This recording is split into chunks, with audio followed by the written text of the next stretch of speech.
Sa mismong araw pa ng eleksyon, inaresto ang driver para sa kampanya ng isang kandidato sa Bulacan dahil sa illegal campaigning.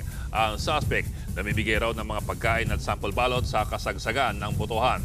Nasa frontline na balitang yan si Brian Castillo.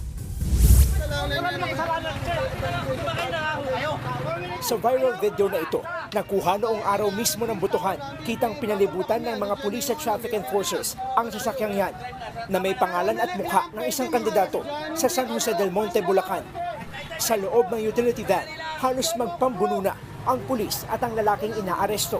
At nang popusasa na ang lalaki, doon na ito lalong nagpumiglas. Pilit niyang kinakapitan ang sasakyan para hindi siya makuha ng mga pulis.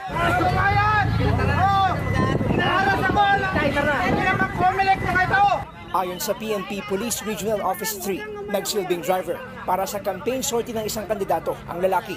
Inaresto siya dahil naaktuhan umano siyang namimigay ng pagkain at sample ballots noong araw mismo ng botohan. Gamit pa niya ang sasakyang may campaign posters. Bagay na may tuturing na iligal na pangangampanya, lalo't hanggang May 10 lang ang campaign period.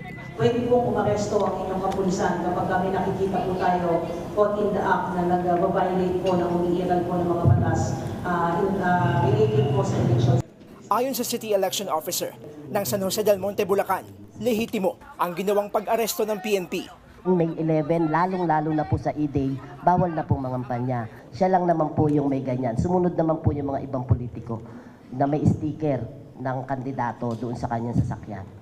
Itinanggi naman ng PNP na may kalabisang ginawa ang mga pulis na umaresto sa lalaki.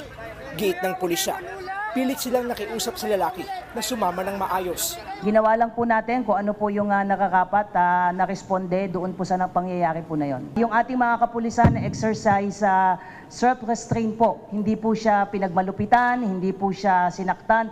Itinanggi ng sangkot na kandidato na maituturing na pangangampanya ang inirereklamong insidente.